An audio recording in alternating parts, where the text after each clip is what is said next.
جمادی الثانی کا جو مہینہ ہے اور اس میں اہل سنت اور اہل تشیع کا کوئی تفریق نہیں ہے. اہل بیت کرام کے ساتھ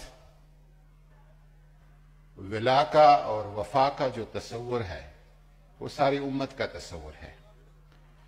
حضور صلی اللہ علیہ وسلم سے نسبت جو بھی رکھتا ہے اور جیسا بھی رکھتا ہے اس کے ساتھ محبت، تعلق اور انس اور عقیدت ہمارے ایمان کا تقاضا ہے اور ہماری ایمان کی ضرورت ہے. لیکن بطور خاص اہل بیت کا اور پھر اہل بیت میں اہل کسا کا، اہل عبا کا، ان کے ساتھ تصور عقیدت، تصور محبت اور ولا اور وفا، اس کے بغیر ایمان مکمل نہیں ہو سکتا. اہل بیت اطہار کے ساتھ، ان کی شخصیت کے ساتھ ضرورت ہے ولا اور وفا کا، اور اہل بیت اطہار کے جو سیرت و اخلاق ہے اس کی ضرورت ہے اتباع اور اقتداء کا. اور جو مقام اور رتبہ اہل بیت اطہار کو اللہ نے عطا کیا ہے اس مقام اور رتبہ پر عقیدہ اور ایمان اور یقین رکھنا ضروری ہے.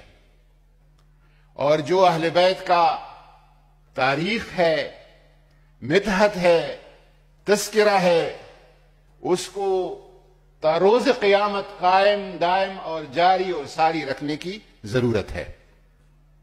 یہ اہل سنت، اہل تشیع اور تمام امت کا معمول ہے. اس میں اگر کوئی کنجوسی کرتا ہے، بخل کرتا ہے، تو نہ وہ شیعہ ہے اور نہ سنی ہے، وہ کوئی اور چیز ہے.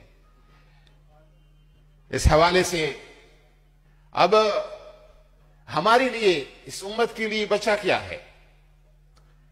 سیدی عبدالسلام المشیش کا بہت بڑے بزرگ ہے، ابوالحسن شاذلی کے مرشد ہے، اس کا ایک درود ہے صلاۃ المشیشیہ.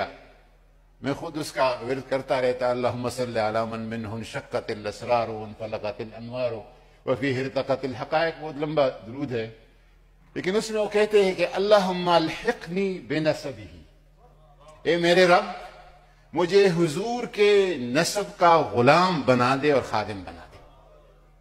یہ جو کام ہے، جو آج ہم بیٹے ہیں، یہ وہ کام ہے جس میں ہم حضور نبی کریم صلی اللہ علیہ وسلم کے نسب سے اگر نہیں ہے تو اس نسب کے غلام تو بن سکتے ہیں. عربی میں کہتے ہیں کہ فلان ابن فلان، اور پھر کہتے ہیں کہ فلان مولا فلان. فلان تو فلان کا بیٹا نہیں لیکن اس کا غلام ہے. یہ غلامی کا نسبت بھی چمانہ دارد، اس کی بھی کوئی اہمیت ہے. اور وہ سخی گرانہ، وہ کہتے ہیں کہ سلمان منا من اہل البیت، نسب سے نہیں ہے لیکن غلامی تو ہے. فرماتے کہ منا من اہل البیت، وہ ہمارے اہل بیت سے ہے. یہ وفا اور ولا جو ہے ہم کو اس نسبت کی طرف لے جاتا ہے جو غلامی کا نسبت ہے، محبت کا نسبت ہے. سیدہ طیبہ طاہرہ مخدومۃ الخلق سیدۃ الکون قرۃ عین رسول اللہ وبدعۃ حبیب اللہ فاطمۃ الزہراء سلام اللہ علیہا وعلی امہا و ابیہا و زوجہا و بنیہا. آپ کی رفعت، میں تو ہمیشہ کہتا ہوں کہ انسانی رفعت کی جہاں پہ انتہا ہے نبیوں کے بعد، وہاں پر سیدہ کی عظمت اور مقام کا ابتدا ہے. اور میں تصوف اور طریقت میں، لوگ مجھے کہتے ہیں کہ تو صوفی ہے، کہ میں کہتا ہوں متصوف ہوں، یعنی صوفی بننے کا کوشش کر رہا ہوں، اس کوشش میں لگا ہوں. تو سید احمد التیجانی، ایک تیجانی طریقت کا سلسلہ ہے، افریقہ میں بہت زیادہ پھیلا ہوا ہے. اس کے جو مؤسس ہے سید احمد التیجانی، وہ فرماتے ہیں کہ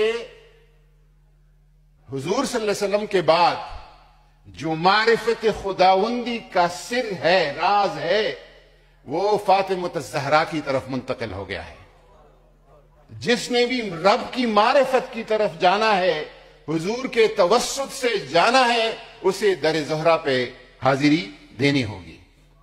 اور عالم یہ بھی ایک بہت بڑے صوفی عبدالعزیز دباغ کا قول ہے کہ عالم ارواح میں اگر ایک تصور آپ نے کرنا ہے کہ اس جہان میں جہاں حضور موجود ہے اور قیام فرماتے ہیں، حضور کے آس پاس شب و روز کون ہے، تو وہ فرماتے ہیں کہ حضور کو جب کہا گیا آخری لمحات میں ظاہری حیات کے کہ آپ یہاں رہنا پسند کریں گے یا جانا پسند کریں گے، تو آپ نے فرمایا اللہم بالرفیق الاعلی، میں رفیق الاعلی، وہ مقام جو نبیوں میں بھی صرف محمد الرسول اللہ کا مقام ہے، وہاں جانا پسند کروں گا۔